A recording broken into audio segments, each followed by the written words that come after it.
Déclaration des mouvements de soutien au PDCI-RDA du Royaume-Uni par rapport à la situation politique délétère en Côte d'Ivoire.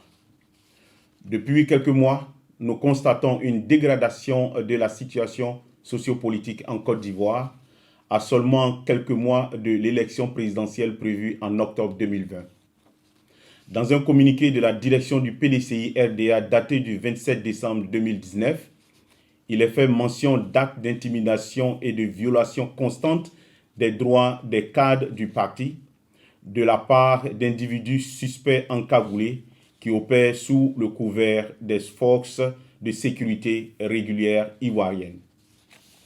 Face à de tels agissements illégaux, comparables à ceux d'une Gestapo urbaine, nos mouvements de soutien, basés au Royaume-Uni, joignons notre voix à celle de notre parti politique, le PDCI-RDA, pour dénoncer la dérive dictatoriale qui a cours en Côte d'Ivoire sous le régime RDR dit RHDP unifié.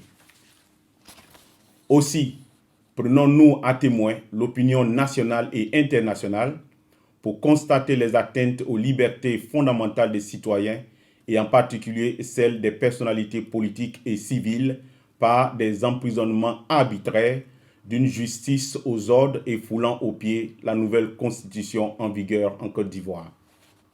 C'est pourquoi nous exprimons ici notre soutien aux personnalités politiques victimes de la cabale du RDR dit RHDP unifié, à savoir M. Noël Akossi Benjo, ex-maire du Plateau, M. Jacques Mangwa, président du conseil régional du Béquet, M.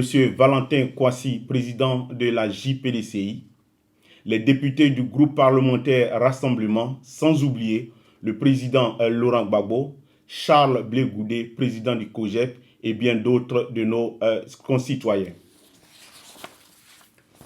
Considérant la constitution ivoirienne, considérant la charte internationale des droits de l'homme, considérant la charte africaine des droits de l'homme et des peuples, nous invitons le régime RDR dit RHDP unifié à se vêtir de la tunique de l'oufoutisme.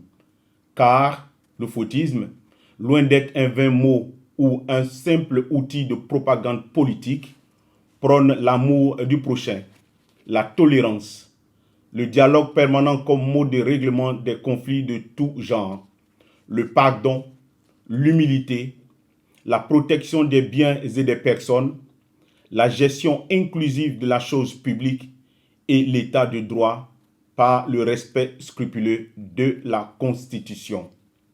Fait à Londres le 30 décembre 2019 pour les mouvements de soutien, le GRAPA PDCI, la JHJP, le renouveau PDCI RDA. Je vous remercie.